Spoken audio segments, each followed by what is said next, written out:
Hey,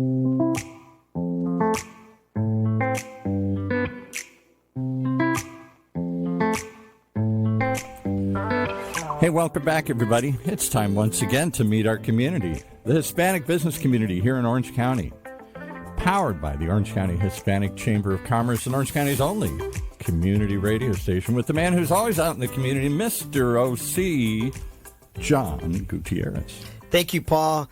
Thank you once again, everybody, for tuning in to our community podcast show powered by the Orange County Hispanic Chamber of Commerce. I'm your host, John Gutierrez, Senior Vice President here, and we have another show for you today, some good information with a special guest with us, Mr. Alex Rocky Kim. He's a mortgage lender, and I want to say specialist because this gentleman knows a lot about that industry, with HomeFirst Mortgage Lenders. And he's also got his American Dream Team, a social media that he's got with his Dream Team here, actually, that you can't see right now. But welcome, Alex. Wow, thank you. Thank you. It's an honor to be here, John. Wow, this is cool. It's a very cool setup here. Right? Hey, John, before we go too far. Yes. This is a historic day. Because Yes. today we have Rocky and the Rocket. That's right. That's right. Today we have Rocky and the Rocket. That's right. For those of you that don't know, that's his nickname, Rocky, and my nickname growing up was Rocket playing football, which, by the way, I was at my son's first passing league yesterday, and he played against my alma mater, which is awkward to be on the field watching your son playing your old high school, right? So that was pretty cool. But, Alex, I want to say first and foremost, thank you for always being just a great leader in the community. You've been a part of some of our fundraisers. You've donated to our toy drive. You sponsored, of course, many times different events that we do. And I know you've been a long-time supporter of everything we do with our OC Real Estate Committee, of course, with our friends Thomas and Felix, which now we do a monthly mixer with them. And I just want to say thank you for everything you're doing in the community, because I know you're a guy with a good heart, man. So we really appreciate that.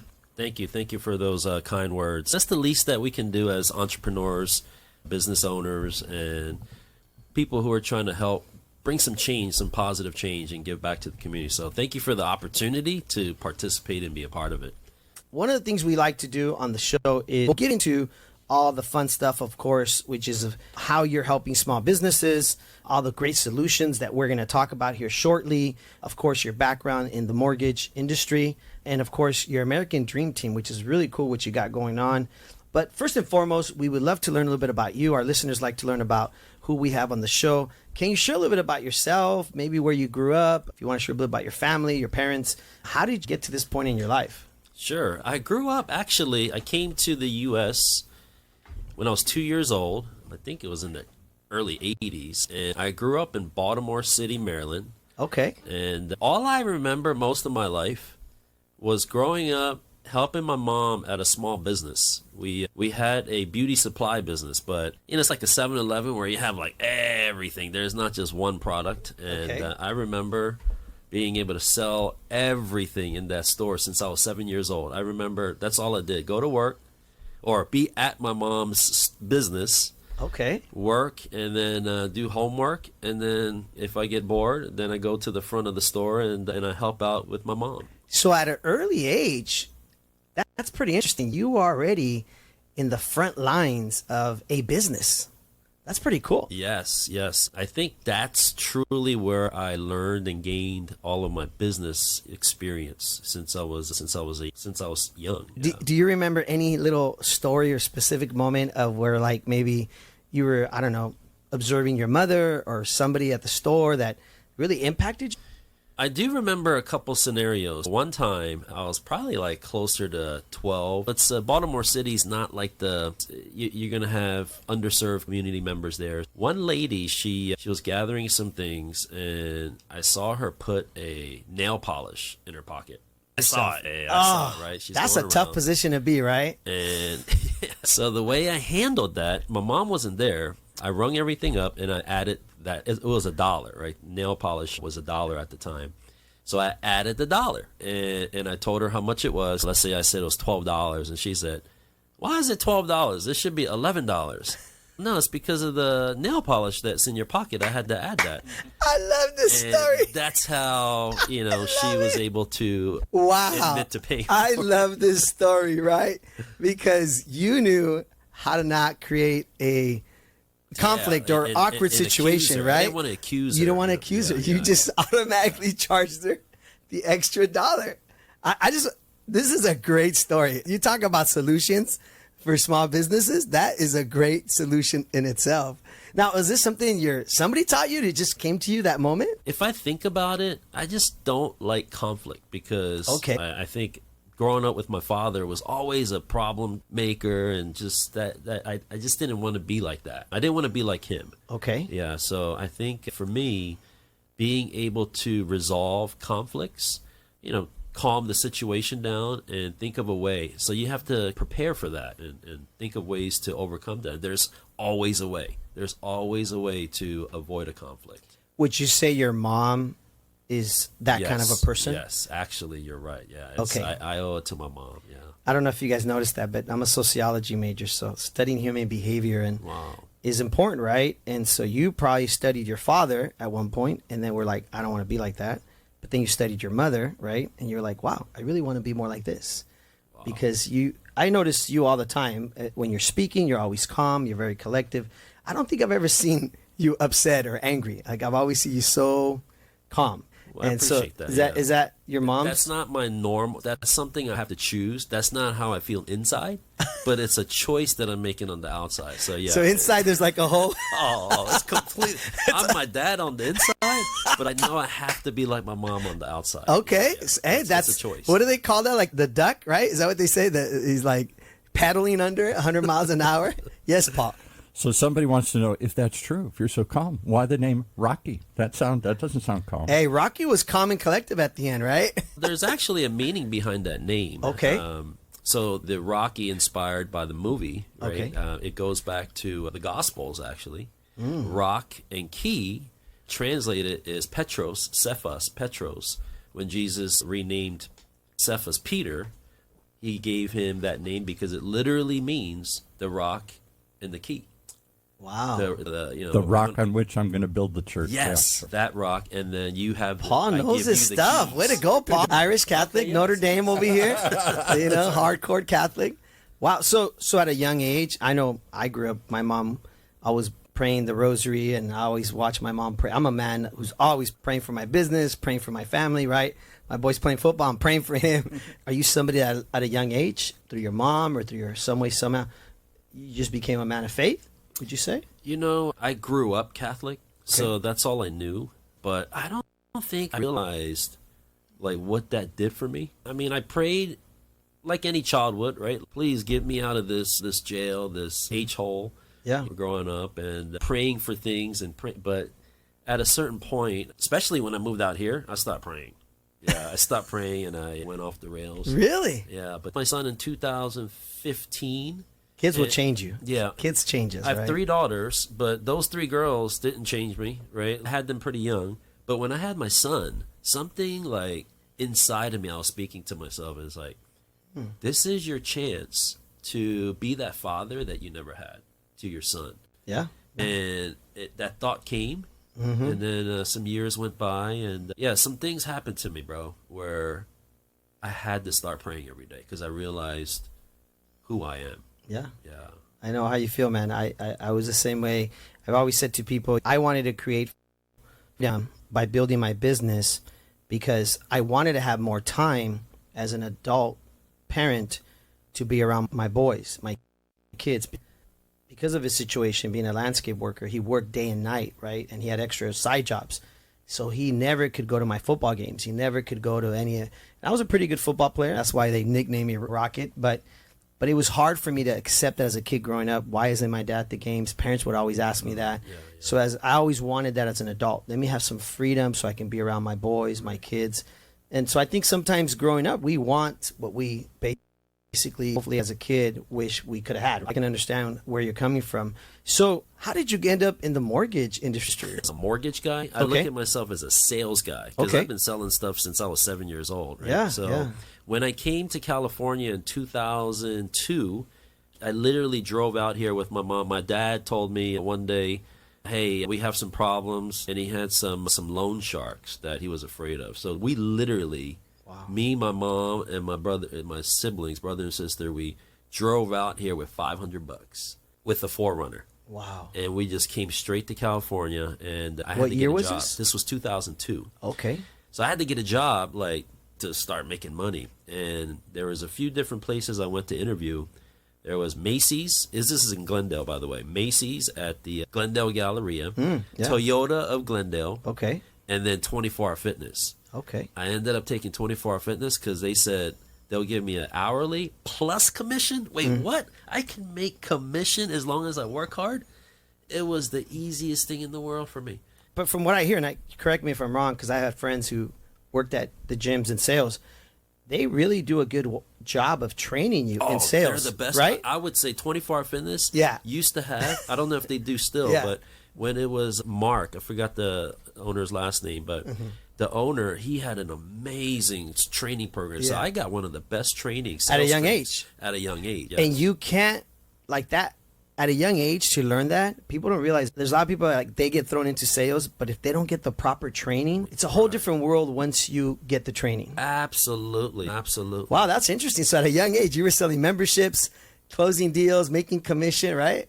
At 20 years old, I started just showing up in a suit every day. Everyone else was in a uniform, different uniform, but showing up in a suit. And then I got promoted to the what's called the Super Ultra Sport. They have one in Glendale. Yeah. And that's where someone recruited me into the mortgage industry. Nice. Yeah, so that was my transition. You ended up in this industry. Obviously, you were in sales before. What do you feel that it took you to another level? So every time I'm trying to sell something, starting from mortgages, I didn't like it, so I got out of it. I went into credit repair. Then, again, every time I tried to sell something, I would do my part. I would sell it. But there are so many times where the operations or the product or the service wasn't able to deliver what I wanted to sell on the front end, what I was telling people. So I could be telling people all these great things on the front end because that's what I was told. Hey, this is the great product that we have or service.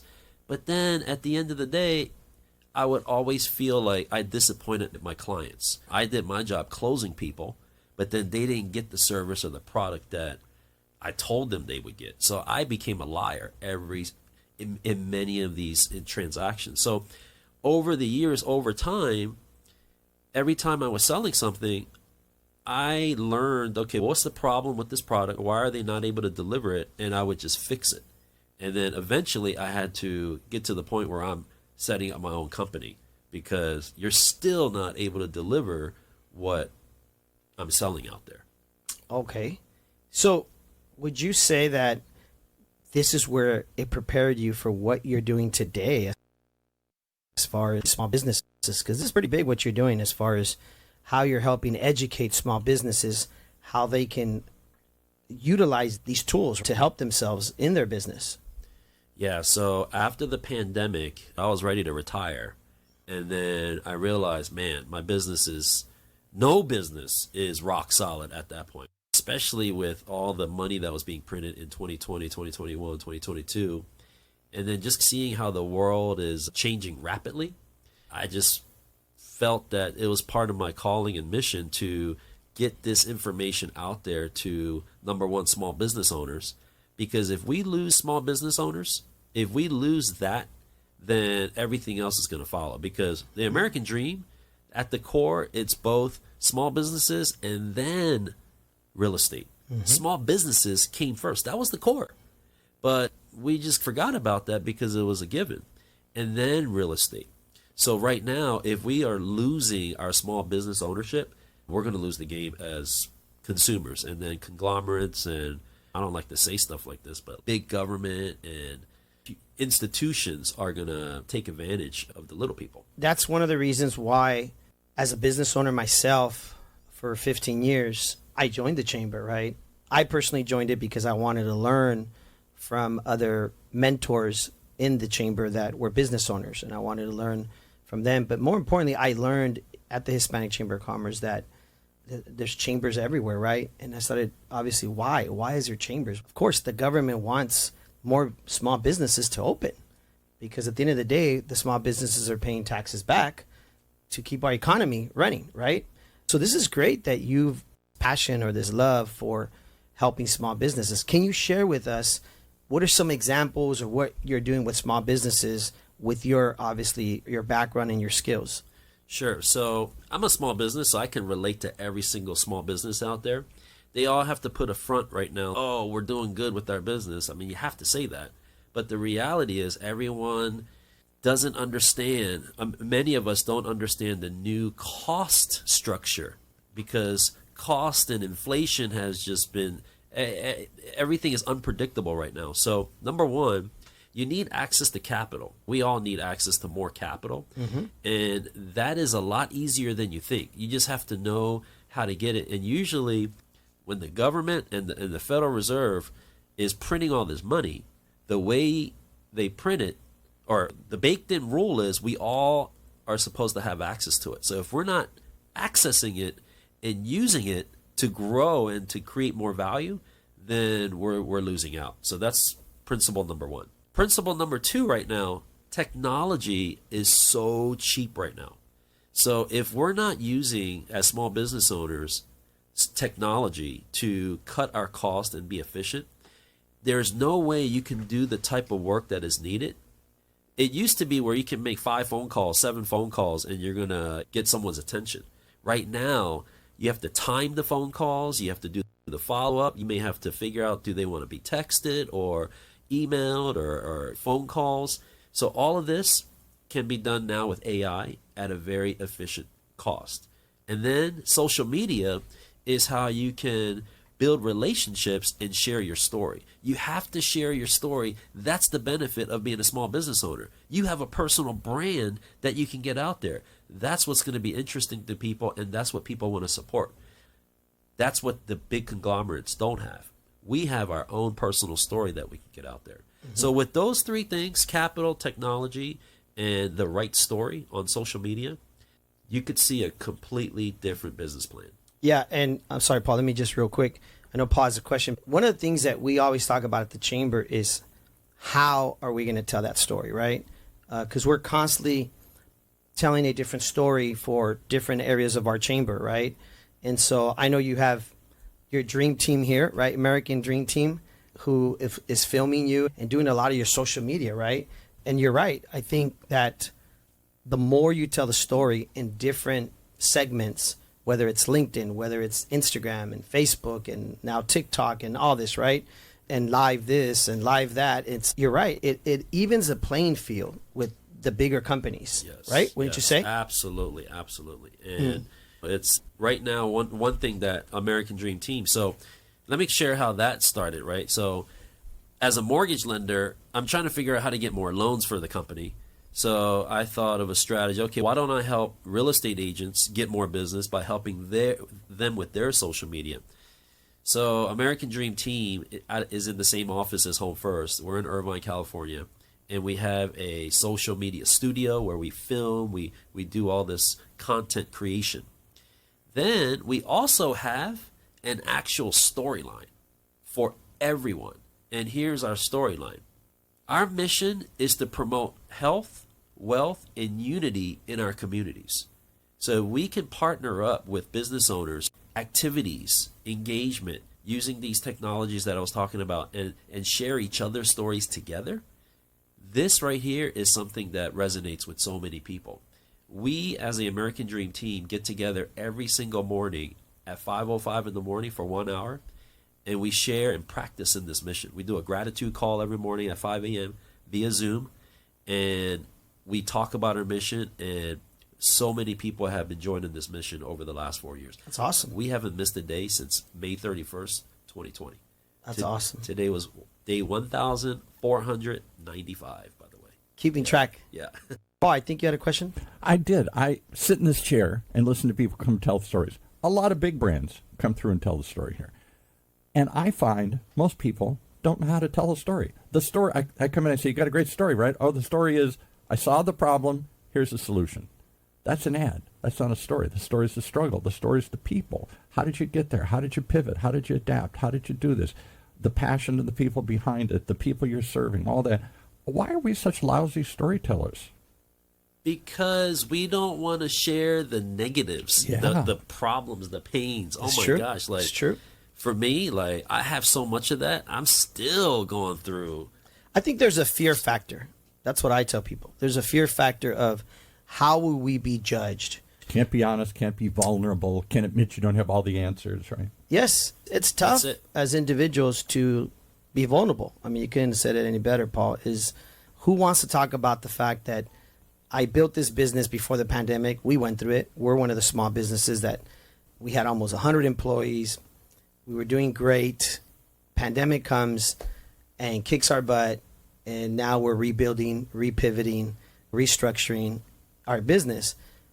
And you're like, you skipped an area there, John. Yeah. What happened? Tell me what happened. Because that's what we learn. We learn through struggle. And it's, trust me, I don't want to talk about what happened. Right. Because I believe that stress of the pandemic is where I was diagnosed with prediabetes because of the stress. So to your point, you're right. I love the fact that you're also incorporating, you said, the health part. Health. Yeah. Because we have to take care of ourselves. And the stress is what's killing us, I think, as business owners, right? And so I'm glad that you've incorporated that part into what you're doing every day also, right? All I know is when people get real, just another fake, phony, like so much of social media is supposed to be about being real, and it's all fake. Look at me. Right. Look at what I'm doing. Aren't I wonderful? I got this great place Paul, here. but you have to remember, you're looking at it from a producer standpoint on the outside. Yeah. It'd be different if I sat here and then I started peeling the onion on you. Yeah, probably. And I said, I want you to talk about your problems at home with your wife. Yeah. And your father and your mother and your family. And then you're like, whoa, it's not that easy to open up because now we're getting personal. Right? It's very hard for people to get personal about maybe the fight I had with my business partner or my wife or my sister or whatever, whoever it is. Nobody wants to put that out there, right? But isn't that the power of connection and communities like the Hispanic Chamber where you really get to know people? If you just show up at a mixer and you say, here's my card, everything's great, how are you doing? I'm great, how are you doing? I'm great. Everybody says, why are we here? We're here to learn from each other. We're here to get real and to support each other. Let's ask Alex that.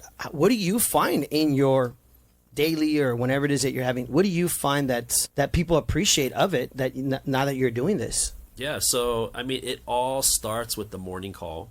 Because in that morning call, that's exactly what we're doing.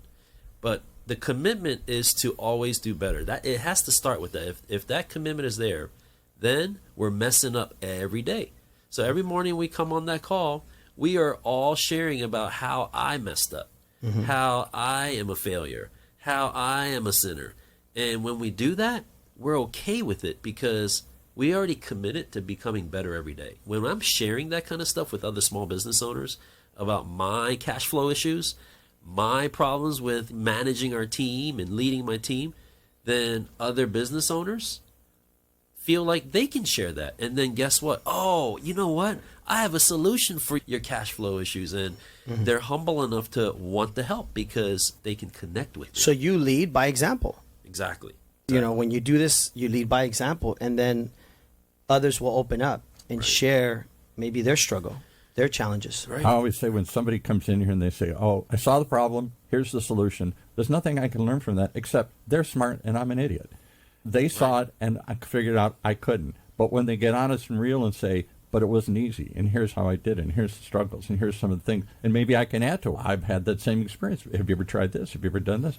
Pretty soon we're getting real. Yes. I found that after the pandemic and all the stress of it and we see it all, right? I mean, with the chamber, we see a lot of small businesses, mid-sized businesses, challenges that they face, is I actually don't want to be around negative people anymore. I don't want to, it's like we all have our own issues and problems to deal with on a daily basis.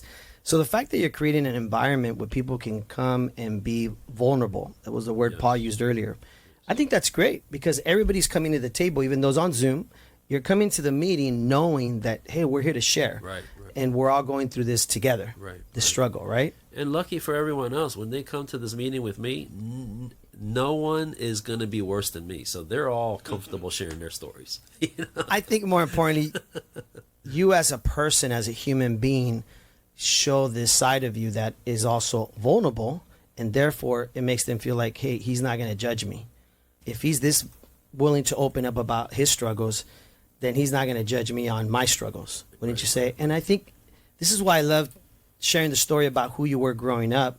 That may go back to that little boy that woman put something in her pocket and you didn't want to embarrass her or didn't want to put her on the spot, but you just basically said, I'm going to charge you for it automatically, right? You found a solution to whatever that problem was.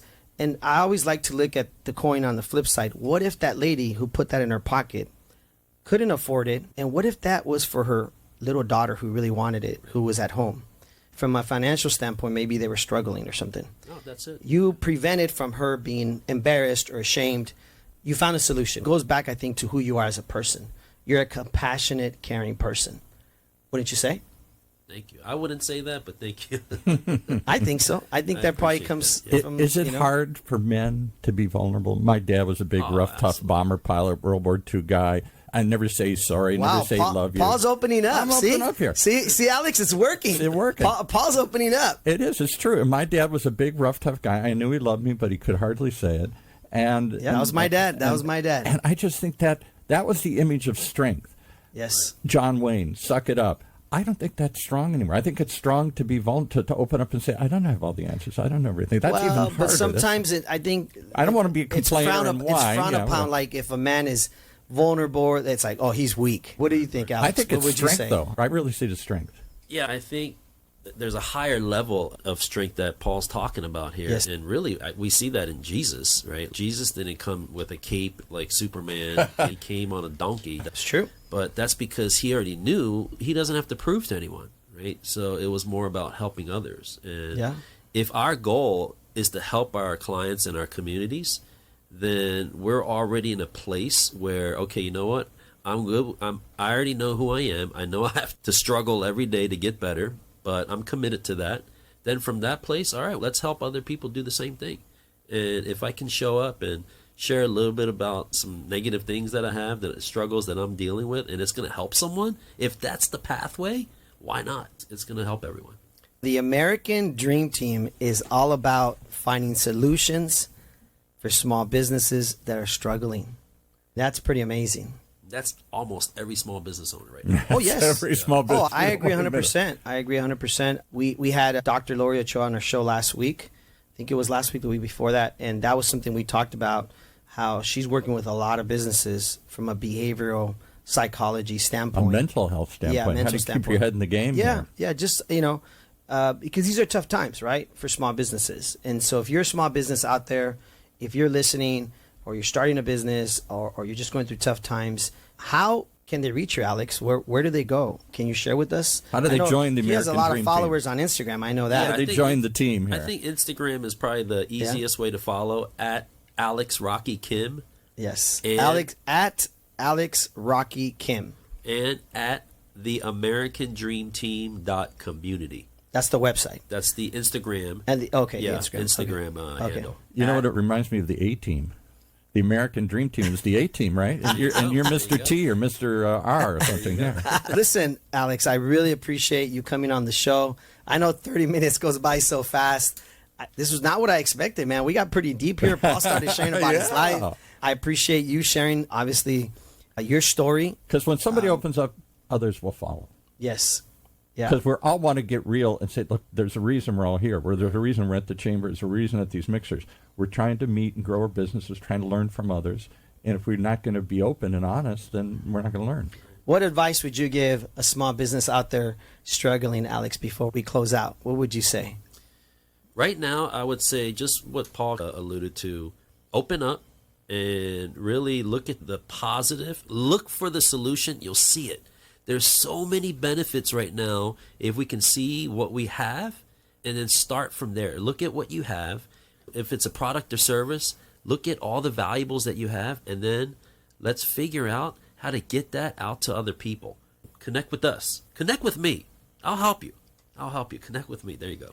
Definitely connect with Alex Kim, a.k.a. Rocky, mortgage lender, HomeFirst Mortgage Lenders, American Dream Team. Leader of the American Dream Team. Yes, leader of the American Dream. Thank you so much for being on our community podcast show. We really appreciate all you're doing. And thank you for always supporting our Hispanic Chamber of Commerce fundraisers and events. We really appreciate it. And we wish you all the best. Again, any small businesses watching or listening or reviewing this video down the way, reach out to Alex. He's sure to help you guys And with that, we will see you guys next week. And thank you so much, Alex. Thank you. Thank you for having us. Take it away, Mr. Paul Roberts. Well, there you have it. Some real advice from people really going through the same things you are. There are places. The Orange County Hispanic Chamber is one of them, and apparently the American Dream Team is another one, where you can connect and share and learn from one another. Just like listening to these shows here on Orange County's only community radio station, OC Talk Radio, streaming live from our studios here at the University of California Irvine's Beale Applied Innovation Center.